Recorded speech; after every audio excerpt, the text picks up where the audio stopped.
সালামু আলাইকুম, কি অবস্থা সবার? আশা করি সবাই ভালো আছেন।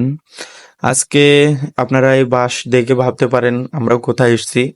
আপনাদের যে 2 দিন আগে একটা ভিডিও দিছিলাম, আমি একটা ফার্ম করছি। মূলত ওই ফার্মেরই কাজ করার জন্য এই বাঁশ কাটতে এসেছি। আমি এসেছি আরো সাথে 2 জন বা 3 জন আছি আমরা আরো। এই বাঁশগুলো দিয়ে আমরা উপরে যে টিন গুলো ছাই ওইগুলোই আর করবো আর কি। আমাদের এই জায়গায় মোটামুটি বাঁশ কাটা শুরু করে দিয়েছি। আপনাদের মানুষ কম থাকার কারণে আমি ভিডিও করতে পারিনি। এখানে মোটামুটি 15টা বাঁশ কাটা হয়ে গিয়েছে, মানে 20টার উপরে বাঁশ লাগবে। ওইগুলোই আর কি আমরা যে কয়জন আছি ওইগুলোই ধরে কেটে সাইজ করে মোটামুটি একটা মাপ করে নিয়ে আসছিলাম। কাজ করতে করতে অনেকটাই সময় চলে গিয়েছে, এই কারণে আর কি আমরা একটু খাওয়া দাওয়া করে নিচ্ছি। আর মাঠে খাওয়ার যে একটা মজা, যারা মাঠে খেয়েছে তারাই বলতে পারবেন যে মাঠে খাওয়ার যে একটা শান্তি, একটা যে মনের ভিতরে একটা ভালো লাগা কাজ করে। তারপরে কাজ করার পরে অনেক মানে ভাতও খাওয়া যায় আর কি।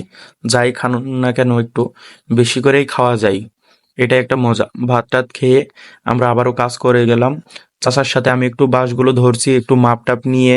ওইদিকে 2 জন বাঁশ কাটছে, আর আমি আর চাচা সব মাপ করে একাটানা কতটুকু কি লাগবে এটুকু একবারে কেটে নিচ্ছি, যাতে সমস্যা না হয়।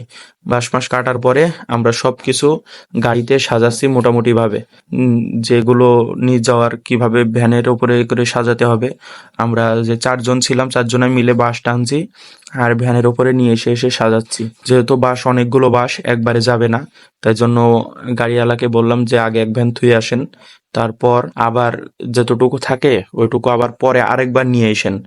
বাঁশ তো অনেক বাঁশ, যেহেতু 20টার উপরে বাঁশ, এই কারণে একটা গাড়িতে দেওয়াও সমস্যা। আর যে বাঁশগুলো এত মোটা মোটা, মানে এত ভারী বাঁশ, তার বলার কথা না, মানে অনেক ভালো বাঁশ। এই বাঁশগুলো কিনতে গেলে মোটামুটি একটা একটা বাঁশের প্রাইজে আসবে আপনার 400 টাকা, 350 টাকার উপরে প্রাইস আসবে। বাঁশগুলো অনেক মোটা আর ভারী, এই জন্য গাড়িতে একবারে দেওয়া যাবে না। এই জন্য আর কি আমরা ভাগ ভাগ করে নিলাম, যাতে 2বারে গেলে কোনো সমস্যা না হয়। বাঁশগুলো গাড়িতে ওঠানোর পরে যত কঞ্চি ছিল আমি সবগুলো এক জায়গায় করছি, এক জায়গায় করে গুছিয়ে রাখার চেষ্টা করছি। মোটামুটি যেইগুলো আজকে করা যায় ওইগুলো আর কি এক জায়গায় করে যদি আমি রাখতে পারি তাহলে ভালো হবে। এই কঞ্চিরও কিন্তু অনেক কাজ হয়, এইগুলো আমি যদি এইভাবে নিচে ছিটিয়ে রেখে যাই তাহলে মানুষ মনে করবে যে এইগুলো আমি আর নিব না। এই কারণে আর কি যে যেরকম পারবে নিয়ে চলে যাবে, তার জন্য আমি চেষ্টা করছি এগুলো সব একসাথে করে দেওয়ার জন্য। গাইস, ভিডিওটা এই পর্যন্তই। যদি ভিডিও ভালো লাগে তাহলে পেজটা ফলো করে পাশে থাকবেন, আর ইউটিউব থেকে দেখে থাকলে চ্যানেলটা সাবস্ক্রাইব করবেন। আবার দেখা হবে পরের কোনো ভিডিওতে। আসসালামু আলাইকুম।